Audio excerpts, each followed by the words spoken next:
Vamos ler a nossa Bíblia no Salmo 75.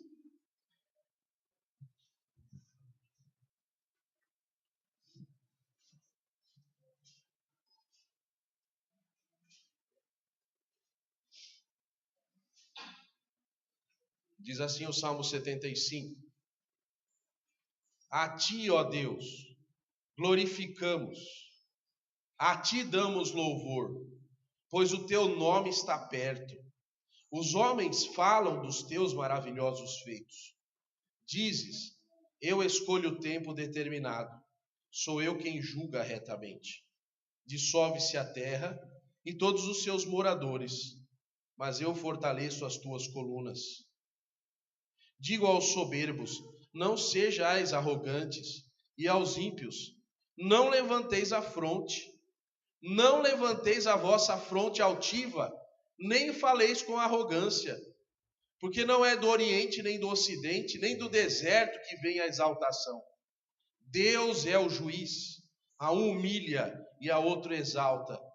Na mão do Senhor há um cálice, cujo vinho ferve, cheio de mistura, e dá a beber dele todos os ímpios da terra. O sugarão e beberão até o fim. Quanto a mim, anunciarei isso para sempre. Cantarei louvores ao Deus de Jacó. Quebrarei as forças de todos os ímpios, mas as forças dos justos serão exaltadas.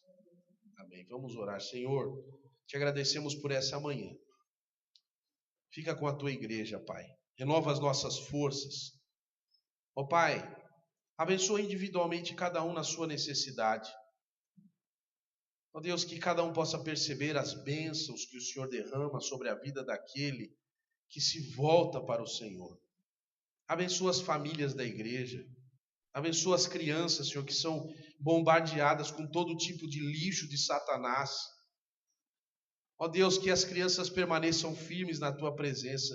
Que de alguma forma, pelo teu Espírito, elas possam perceber a diferença que é ter paz em ti. Ó Deus, faz esse milagre em nossas vidas. Em nome de Jesus, amém. Irmãos,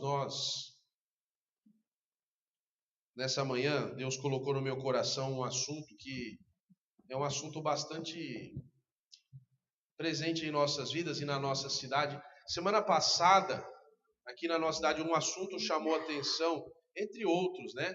A gente sempre vê o jornal, as notícias, mas um policial foi morto e a violência tem aumentado. É interessante, irmãos, os irmãos prestem atenção no que eu vou dizer. É muito interessante que a violência, ela tem picos, assim, de uma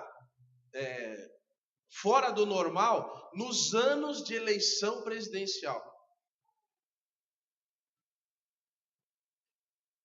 Os irmãos sabem que em 2014 nós vamos fazer o quê? Vamos eleger presidente da República. É interessante que, de alguma forma, esse ano vamos ter Copa, né? Vamos ter eleição, e esse é um ano muito curto. Os irmãos terem uma ideia, nem EBF esse ano nós não vamos poder fazer aqui no tempo certo, que é a Escola Bíblica de Férias, porque vai ter os jogos da Copa, então nós não vamos nem poder fazer isso. É triste, né? Mas vai ter os jogos e as crianças vão querer ver, a família nem sei como é que vai ser isso. E nós vamos ter eleição, e nós temos percebido, você não precisa nem ouvir, você sabe disso, que a violência ela tem aumentado. O que está acontecendo? Será que não existe alguma coisa que a Bíblia tem a dizer sobre esse assunto? Eu gostaria então que você, por favor, abrisse a sua Bíblia em Isaías 29. Vou pedir que você abra a sua Bíblia num livro que foi escrito 600 anos antes de Cristo, ou seja, 2.600 anos atrás. Você tem esse livro escrito. E eu vou ler de 13 a 21.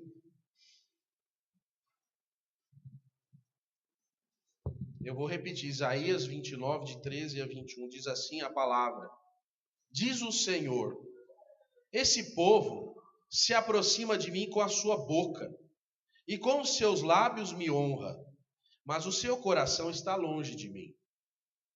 O seu temor para comigo só consiste em mandamentos de homens, em coisa aprendida por rotina. Portanto, continuarei a fazer uma obra maravilhosa no meio desse povo. Uma obra maravilhosa e um assombro.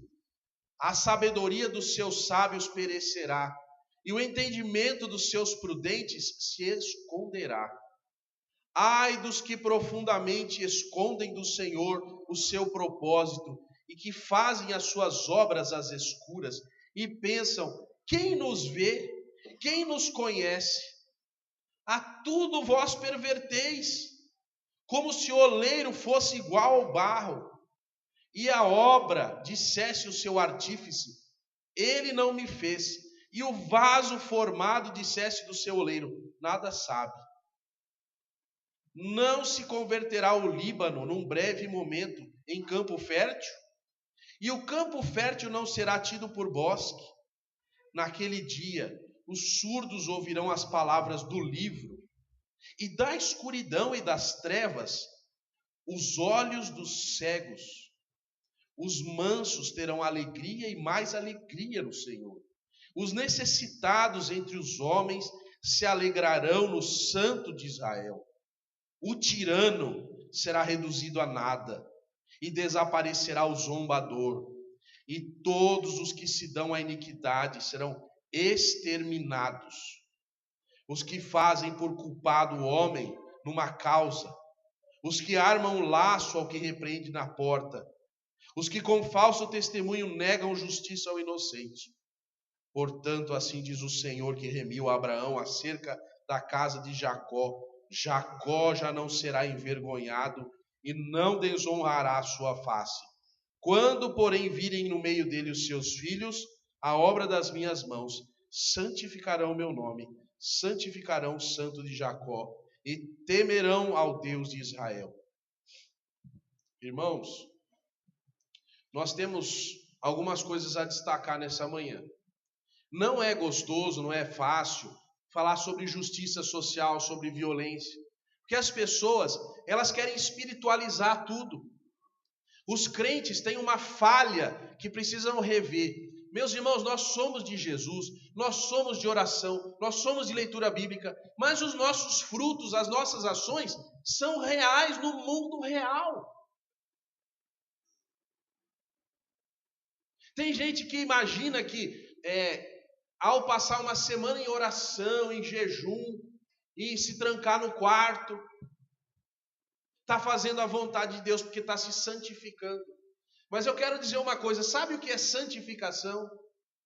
Santificação é você ir num lugar que não tem nada de Deus lá e influenciar aquele lugar. Santificação é você andar separado do mundo no mundo. Não é você fechar as cortinas e as portas e se esconder num buraco. Isso não é santificação, isso é medo. Isso é coisa de pessoa fraca que não pode se encontrar com ninguém.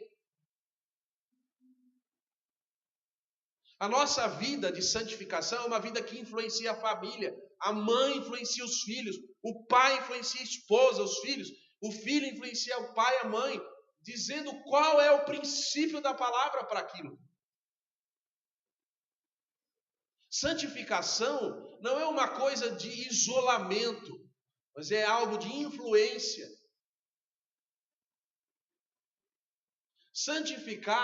Santificar-se ou estar santo é uma obra do Espírito em nossa vida. E você talvez não tenha pensado nisso, mas Jesus, o nosso Senhor, que lá em Mateus 28 vai dizer: ide por todo mundo, pregar o evangelho. Ele vai dizer uma coisa nesse texto, dizendo assim: ensinando-os a guardar tudo que eu vos tenho ensinado. Quer dizer o seguinte, que o nosso exemplo, não desmerecendo Paulo, não desmerecendo Pedro, não desmerecendo João, não desmerecendo Elias, Mas, queridos, o nosso exemplo é Cristo. A gente pode parecer com Paulo, mas Paulo não é o modelo ideal. Cristo é. Cristo é o modelo por excelência. Então, o que Cristo fez? Por exemplo, Cristo, ele tem algumas características, isso nem eu tinha marcado, mas hoje de manhã eu acordei com algumas palavras de Deus na minha mente, eu não posso deixar de falar. Cristo, ele tinha algumas características. Por exemplo, em vários lugares da palavra vai dizer que Jesus moveu-se de íntima compaixão. Você se move de íntima compaixão por alguma situação que estava passando alguém, outra pessoa, ou algum lugar que você vai? Quando alguém está chorando, quando alguém está sofrendo, dói em você também? Ou você fala, o problema é seu? Porque Jesus, ele, apesar de ser Deus, ele chorou, ele se movia de íntima compaixão, e ele não ficava só chorando. Jesus tinha algo de especial, ele ia lá e ele resolvia o problema, mas ele não resolvia por ele orava. Graças te dou, ó Pai. Orava agradecendo o pão, antes de fazer o milagre do pão. Porque ele imaginava que as pessoas iam embora e sem comer desfaleceriam pelo deserto. Então ele tomava a providência. E a providência dele começava com a oração. Nada que você faça por Deus deve começar fora da oração. Se Jesus fazia isso. Porque tem muita gente que vai dizer assim, mas Moisés lá diante do Mar Vermelho, ele falou, por que clamas a mim? Diga ao povo que marche. Mas Jesus orava, então entre Moisés e Jesus, fique com Jesus. É excelência, o modelo perfeito. Então, quando você observar alguma coisa, vem um mendigo, vem uma pessoa, está alguém chorando, alguma coisa, você, primeira coisa, ore. Senhor, eu te dou graças. E não é para uma oração de pedir nada. É uma oração de agradecimento. Senhor, eu te dou graças, porque o Senhor está me dando o privilégio de exercer o teu reino, de fazer influência, de ser santo no mundo. Aonde a igreja erra? Não a nossa, a igreja de um modo geral. A igreja erra quando ela olha para ela mesma. Quanta gente falando mal da igreja, fica chateado com alguma coisa da igreja. Sabe o que é isso? Isso aí é o maior pecado que tem. Você não tem ideia do que é falar mal da igreja, da noiva de Cristo. É interessante que a gente não fala mal do que as coisas que a gente faz errado. Ou você pensa que também alguém, se observasse a nossa vida pessoal, não poderia criticar você em tudo que você faz? Mas qual é a diferença? A diferença é que o nosso olho está voltado para dentro da igreja. Olhe lá para fora. Olha a violência que está acontecendo lá fora. Você precisa orar pelos policiais e orar pelos bandidos também, para que eles se convertam. Você tem que orar pelo PCC, para que os líderes do PCC se convertam e mandem uma ordem, como, por exemplo, Nabucodonosor. A partir de hoje nós vamos temer a Deus. É isso que você tem que orar. Onde você está mirando a sua oração? Você não tem que, às vezes, orar pelo viciado. Você tem que orar pelo traficante, pelo fornecedor da droga. Você tem que orar para que toda a cadeia de destruição e de violência seja destruída. E moldada e rendida a Jesus. É isso, nossa oração às vezes ela está fora de foco.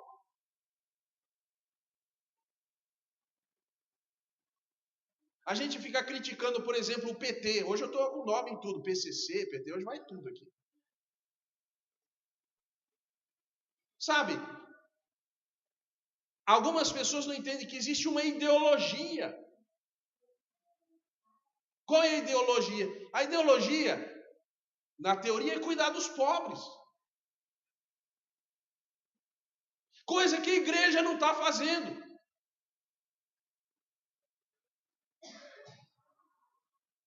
Aí a gente recua, aparece alguém que faz uma ONG, alguma coisa, um partido, a gente fica criticando. Se nós fizéssemos o que nós tínhamos que fazer, eu não estou falando de você, não, eu estou falando de igreja, entendeu? Mas assim, não se sinta ofendido. Eu estou falando uma coisa grande. Se a igreja do mundo que se diz cristã, que se diz seguidora desse Jesus Cristo que é o modelo, ela orasse por pão, orasse por justiça,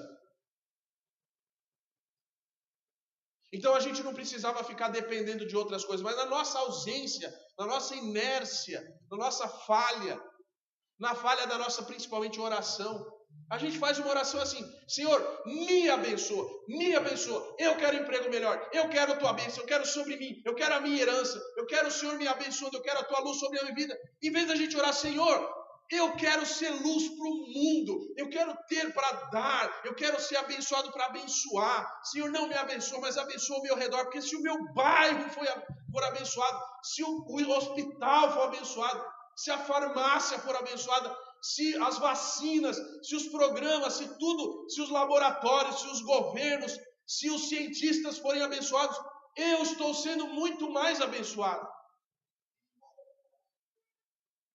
Senhor, se a violência terminar e eu puder andar em paz na rua, se eu puder mandar meu filho 10 horas para andar na rua e não tiver problema, eu estou sendo abençoado. Não precisa me dar grade na minha casa, alarme, segurança particular. Eu quero a tua bênção na minha terra, nessa terra.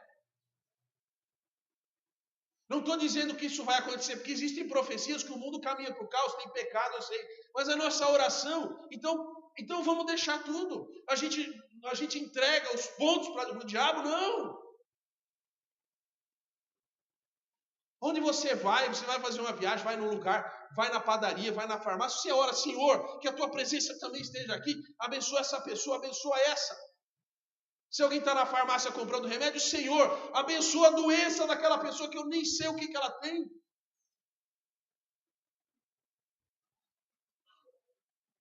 Jesus fazia isso.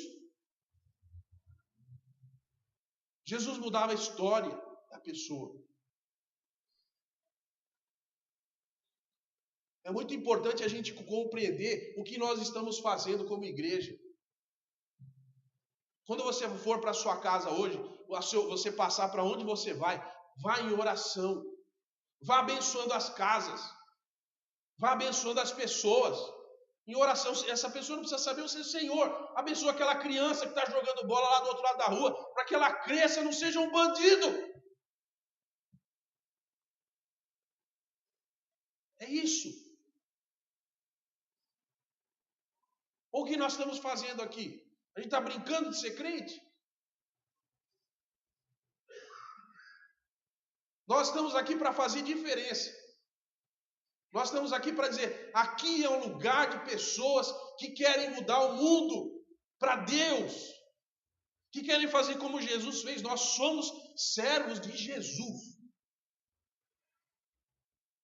Não é o que eu quero, é o que o meu mestre quer. Senhor, o que o Senhor quer? O que o Senhor quer da minha casa? O que o Senhor quer do meu futuro? O que o Senhor quer da minha vida? Não é o que eu quero. Eu não sei nada. Eu não sei o que vai acontecer amanhã. Na meteorologia, sexta-feira, dizia que não ia chover até não sei quantos dias para frente. Choveu. Aí na véspera mudou lá. Colocaram lá. Agora vai chover. Agora até eu estou vendo que vai chover. Sabe, não preciso de expert para ver isso. Estou vendo o raio caindo, lógico. Quem que não acordou e viu? Então, a gente precisa entender. Meus irmãos, nós não sabemos nada. Por isso é que nós precisamos de Jesus. Nós precisamos de orar, de direcionamento a cada dia, de manhã, na hora do almoço, à noite. Senhor, o que eu tenho que fazer? Senhor, esse feijão que eu estou comendo, abençoa a pessoa que plantou lá, que pediu empréstimo no banco para plantar feijão. Abençoa esse arroz, abençoa o dono dessa vaca que, se vaca não mata, a vaca é por causa do leite, né? Abençoa o boi, o dono desse boi aqui, que ele seja abençoado. Senhor, abençoa, porque eu vou dizer uma coisa, não sei assim qual é a sensação. Tá calor, né? Mas tem alguma coisa errada, porque era para estar chovendo. Janeiro é o mês de chuva, tá seco. Tá tudo bem? Quando está muito calor ou muito frio na Bíblia, no Velho Testamento, quer dizer que a mão de Deus está pesando. Deus não está contente, porque as coisas estão fora de lugar. O pecado, a violência. E Deus diz assim, não vai chover. No tempo de Acabe, com 3 anos sem chover. Ou você pensa que não tem nada a ver? Tem tudo a ver com a gente. Começa com a gente orando. Senhor, tem misericórdia. Ontem, na hora da chuva, os passarinhos estavam tudo felizes. O nosso pecado faz mal para o passarinho, sabia? Por isso que a Bíblia vai dizer que a natureza geme esperando o dia. Porque os pessoal faz tudo assim, se animal pudesse falar, né? Senhor, é justo, o pessoal faz errado, peca lá, eu sou animal, não tenho culpa nenhuma e levo. Mas a gente não ora. A gente tem que fazer uma mudança na nossa pátria. Na hora do voto, na hora do nosso pleito, na hora da nossa oração. Senhor, qual é a tua vontade? Porque às vezes a vontade de Deus é realmente que a nação brasileira ela seja destruída, porque ninguém obedece a Deus. A igreja está cheia de gente, mas ninguém fazendo nada, ninguém obedecendo. Não adianta o louvor da igreja ser lindo. E o coração, entendeu? É isso. Começa antes. Começa durante a semana. Por exemplo, os jovens, não vou falar aqui, eu não tenho nem essa pretensão. Mas quanta gente da igreja saindo e dormindo junto? Não é casado. Depois vem falar o quê? Que nessa igreja não tem juventude. Não adianta ter 15, 20, 50 pessoas. Começa na semana de dizer, Senhor, eu sou teu, eu vou esperar casar, me arruma uma esposa legal, uma esposa que venha de ti. Depois reclama. Fica na internet vendo porcaria a semana inteira e vem na igreja. Senhor, graças dou por minha vida. É que Deus é misericordioso, né? As nossas represas de água estão quase acabando, está tudo ficando seco. Daqui a pouco vai começar a faltar eletricidade e não vai dar para carregar celular nem ver internet. Até que, quem sabe, não é uma boa. Quem sabe não é que Deus não está fazendo a coisa, né? Não sei. Porque aqui nesse texto que nós lemos está escrito assim: vocês pervertem tudo. Quer dizer, tem a tecnologia, mas você só usa para coisa ruim. Quem não usa todo esse recurso, esse estudo, esse tempo para colocar na cabeça dos jovens, olha esse tempo que você está perdendo aí, vamos ver se a gente descobre a cura para o câncer. Mas não há interesse, porque o pessoal não quer que a cura para o câncer venha de um ninguém. Tem que sair de um laboratório. Não sei se você está entendendo o que eu quero dizer. Porque tem que patentear. Porque tem que ter grana. Eu tenho que ganhar dinheiro em cima da morte das pessoas. As coisas não andam. Porque todo mundo é pervertido. Todo mundo quer o seu próprio bem. Então as pessoas morrem. Porque quem poderia fazer alguma coisa nem faz. Está dando dinheiro. Não é só ganhar dinheiro. Dinheiro é importante. Você trabalha, você tem o seu salário.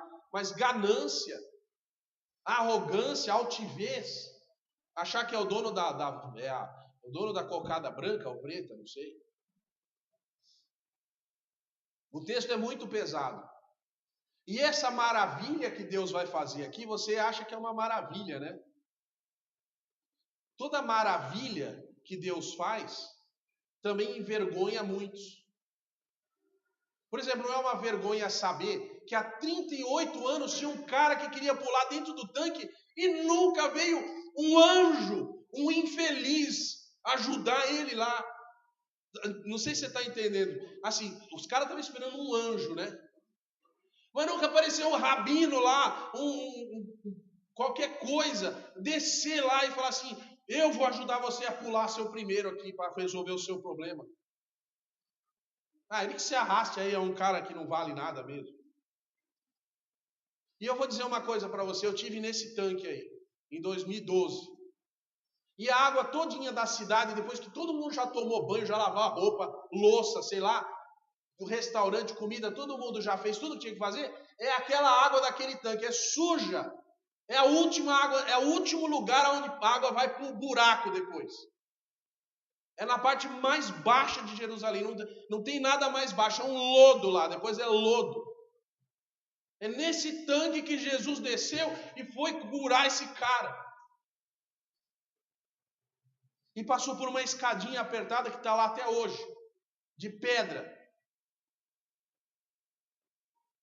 Teve que vir um Jesus do céu para entrar lá, porque não tinha um infeliz para fazer uma coisa dessa.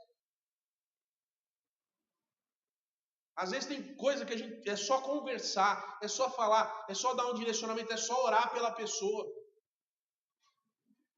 Não é arrancar uma mão sua, não. Não precisa ficar crucificado, não é isso. É só 5 minutos da tua vida que Deus está te dando ar, respiração e comida. Para você fazer o bem. E fazer o bem não é só dar o pão. Fazer o bem é mudar a situação da pessoa. Qual é o problema aqui? Qual é o problema da minha família? Senhor, revela, mostra o que está aqui em casa que está errado. O que está errado aqui em casa sou eu, é o quê? Senhor, essa é o canal da televisão que está errado? É o que eu estou fazendo que não está te agradando? Que o Senhor não está manifestando a tua graça aqui? Senhor, a minha casa não brilha. Eu quero a glória do Senhor aqui. Ore por isso. Aí as coisas no começo não dão certo. Parece que um terremoto, alguma coisa. Deus, quando age na vida da gente, é algo violento. Mas é no que a gente vai se formar, se transformar. Agora aqui no texto vai dizer assim, que o vaso, ele quer dizer o poleiro, que você não sabe nada. E é o que está acontecendo hoje. As pessoas, assim, uma das características que nós estamos nos aproximando do fim dos tempos, é que as pessoas agora passaram a blasfemar Deus de uma forma assombrosa. E quando eu era jovem, adolescente, eu lia a Bíblia e falava, será que alguém vai amaldiçoar Deus? Está louco. Mas eu estou vivo e estou vendo isso. Para mim é tristeza. Talvez devesse ter vivido antes, em outra época antes, para não estar vendo o que eu estou vendo agora. Meu coração, eu não sei se eu oro para Deus amaldiçoar a pessoa ou para ter misericórdia. Eu fico, que uma pessoa falando mal de Deus, falando cada coisa, você... Na internet, tem grupos de pessoas, tem tanto assunto para falar, mas qual é o assunto que o pessoal resolve descer a lenha? Qual? Por quê? Será que não dá para fazer humor em cima de outra coisa que não Deus? Você entende? É interessante que Satanás usa as pessoas afrontosamente, todo mundo rindo de Deus. E tem pessoa crente que ri também. Olha, foi super engraçado. Dá um curtir aí, ó. É de Deus que nós estamos falando.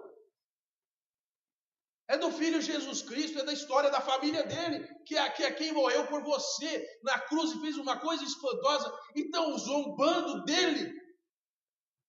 E a gente tem que achar bonito e achar engraçado, é isso? O meu Senhor, que morreu por mim, que deu seu sangue por mim, que graça tem nisso? Qual é a graça de rir de uma pessoa que morreu pela outra em amor? E zombar e dizer não é nada, e Deus não é nada. Deus não é nada. No último dia da vida da pessoa, quando ela der a última respirada, ela vai descobrir o erro. Tem que tomar cuidado. E a gente vive como se não tivesse acontecendo nada. A violência é biblicamente o sinal de que as coisas não estão bem. As crianças se matando nas escolas, pegando pau, pegando revólver, pegando a arma do pai, matando a família.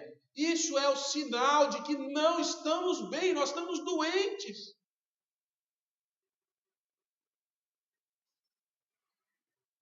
E tudo bem, ainda bem que não foi na minha casa. O que é isso?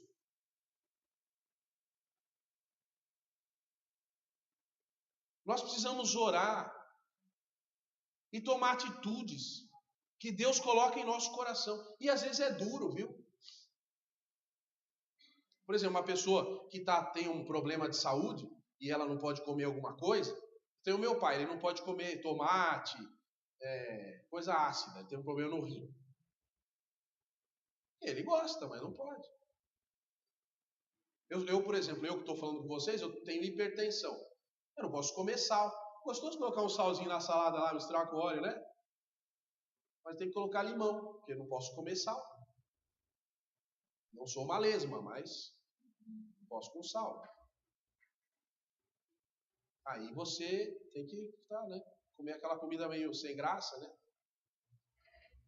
Mas fazer o quê? A gente, como crente, às vezes não vai fazer tudo que a gente vai fazer, mas a gente vai fazer o certo, para o bem. A gente vai, que nem uma coisa que eu vou falar aqui, não quero ofender ninguém, entendeu? Assim, também eu já falei de todo mundo, já falei do PCC, do PT, não vou falar isso. Tem gente que vive bebendo em casa. Está ensinando para os filhos. O filho fala, beber não tem importância. Papai e mamãe faz.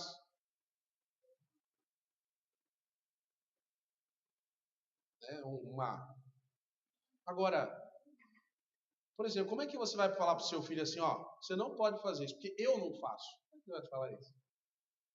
Você pode fazer tudo o que eu fizer. Você pode falar tudo o que eu falar. Você pode ir em todo lugar que eu for. É uma questão de pontuar. Alguém vai falar assim, mas Jesus fez água em vinho, não pode tomar vinho. Eu não estou falando disso. Eu estou falando de exemplo. A Bíblia também vai dizer, não vos embriagueis com vinho, mas enchei-vos de espírito. Vamos discutir isso. A gente tem que pontuar as coisas, porque os nossos filhos estão vendo a gente crescer. Eles estão crescendo e vendo a gente. Qual é o ponto aonde a gente vai dizer, eu sou de Jesus, eu sou diferente? É na nossa casa, é o nosso exemplo. Que nem eu tinha, antigamente, eu passava a noite acordado, gostava, antes de internet, gostava muito de montar computadores, quando eu era jovem. Passava a noite acordado montando para ajudar no orçamento. Então eu comprava as peças, montava o computador e vendia com nota, tudo. Vendi para juízes, advogados, porque pelo conhecimento que eu tinha de pessoas, né? Então às vezes o computador do juiz quebrava e aí ele me chamava na casa dele para arrumar. Então algum ventilador que tinha quebrado, alguma coisa e tal. Às vezes não era nada, às vezes aqui não tinha ligado na tomada, mas aí era fácil. Mas enfim. Agora, uma vez, eu fui na casa de um advogado, ele me chamou. Não fui eu que vendi o computador para ele. Vou contar essa história para você saber como é que as coisas são. E aí eu fui lá e vi que um ventilador dentro do computador estava desligado. Então ele ligava e desligava, porque esquentava. Aí eu fui lá, liguei, não cobrei nada, fui embora. Falei, não fiz nada, eu encaixar o botão aqui, fui embora. Parafusei e fui embora. Isso era uma terça-feira de manhã. Lá para quinta-feira eu recebi uma ligação. Olha, eu vou processar você. Falei, por quê? Porque o computador que está aqui em casa não está funcionando mais. Falei, não, peraí. Da onde você comprou esse computador? Porque não fui eu que te vendi, eu só fui lá e nem te cobrei nada. Você viu lá, estava junto com você. Só que uma coisa que ele não sabia que eu sabia, é que eu sabia quem tinha vendido o computador para ele e que na hora do almoço ele foi na casa dessa pessoa. Só verdade, isso é um fato. Ele foi na casa dessa pessoa, falou com a mãe do rapaz, pegou o computador, levou para o escritório dele, o computador não estava pronto, nem sabia se era aquele, levou para a casa dele e não pagou nada. E ele me chamou porque ele não podia chamar o rapaz, que ele tinha pego o computador, não tinha pago. E ele queria me processar. Mas como eu era amigo da pessoa, eu sabia. Então ele falou assim, eu vou te processar. Eu falei assim, então o senhor vai processar a mim pelo computador que o senhor pegou sem pagar, e o senhor não chamou o rapaz e me chamou, aí ele parou. Porque ele não sabia o que eu sabia. Então assim, a gente às vezes fala com Deus as coisas, Senhor, porque o senhor não está fazendo, o senhor não... E Deus está falando, eu não estou fazendo porque eu sei da tua história, eu sei do que você está fazendo. Então a gente precisa primeiro acertar a nossa vida com Deus. Começa aí. Aí a igreja é abençoada. Numa igreja abençoada, a gente percebe que Deus fala com aquela igreja, Deus se importa, que as pessoas aceitam a palavra do Evangelho. A Bíblia, apesar de ser uma palavra dura, ela é uma palavra acatada. Puxa, isso aqui é para mim também. E Deus vai abençoando, e Deus vai tirando da escravidão e transformando numa nação santa, povo eleito, sacerdócio real. É isso que Deus vai fazendo, é cada dia. Então a nossa oração, ela tem que ter foco, ela tem que ter razão, ter sensibilidade. E agora a gente vai orar pela nossa cidade. Você pensa que você vai ficar aí sentado? Tudo bem, quem tem problema de saúde fica sentado. Mas nós vamos nos ajoelhar. Nós vamos nos ajoelhar pedindo por essa família que perdeu o seu policial e pedindo para que Deus, pela misericórdia dele, mude a nossa história. Que nosso jornal não tenha mais, que a nossa igreja, que as igrejas, que as pessoas de Jesus mudem a vida das crianças. Não sei se nessa geração, mas que a nossa oração faça efetividade. Que no futuro alguém pergunte, o que foi que aconteceu lá em Bauru? Aconteceu que lá tinha umas igrejas lá que começaram a orar, começaram a mudar a vida da história daquela cidade. É isso que nós temos que fazer. Diferença. Não adianta ficar reclamando do calor. O problema não é o calor. Vamos nos ajoelhar, quem puder, nós vamos orar agora.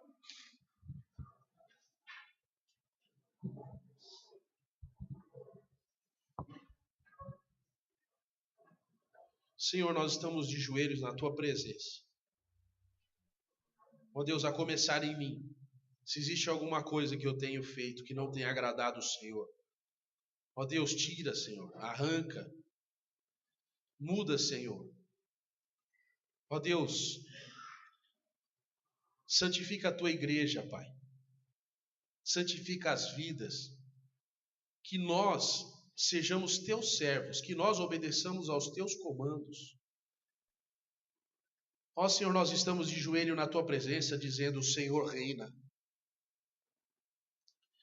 Nós clamamos pela Tua mão poderosa sobre a nossa cidade. Pai, nós vemos os jovens na rua, bebendo, rindo, caindo no chão, se engravidando com 13, 14 anos. Ó Deus, que de alguma forma maravilhosa ou miraculosa nós possamos influenciar.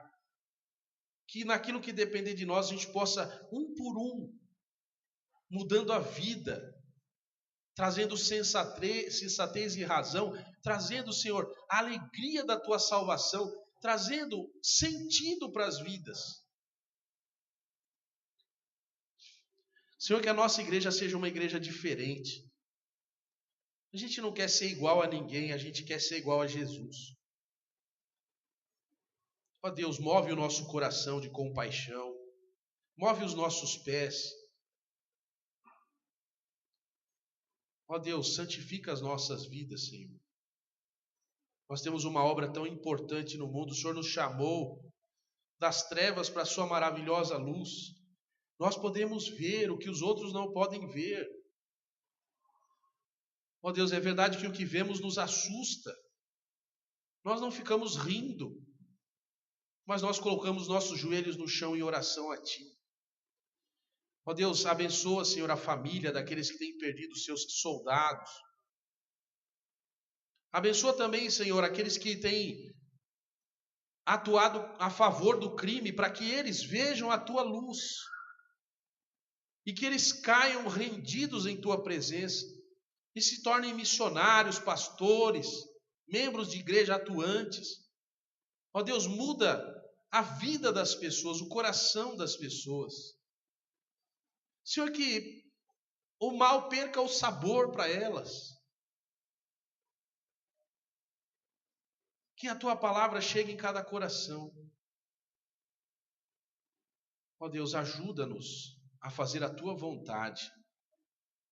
Transforma a nossa igreja em algo relevante para o Teu reino. Senhor, na história, o Senhor tem levantado pessoas que têm atuado, têm sido diferentes. Ó Deus, nós queremos ser essas pessoas. Não para a nossa glória, mas para a tua glória, para a salvação de vidas, para cumprir aquilo que Jesus deixou. Ó Deus, dá-nos, Senhor, capacidade de fazermos isso. Alegra o nosso coração quando fizermos algo para Ti. Renova as nossas forças. Assim nós te pedimos em nome de Jesus. Amém e amém. Que Deus abençoe você. Muito bem, nós vamos agora participar do café da manhã, né? Que Deus abençoe sua vida. Temos um aviso aí? Peraí, então olha, é verdade. Dia 22 de fevereiro, obrigado, irmão, por avisar. 22 de fevereiro nós vamos ter uma reunião às 19 horas com os homens da igreja, hein? Olha aí, ó, departamento de homens, tá bom? Muito bem, que Deus abençoe sua vida e que você tenha um domingo abençoado na presença de Deus. Vamos tomar nosso café lá. Deus abençoe.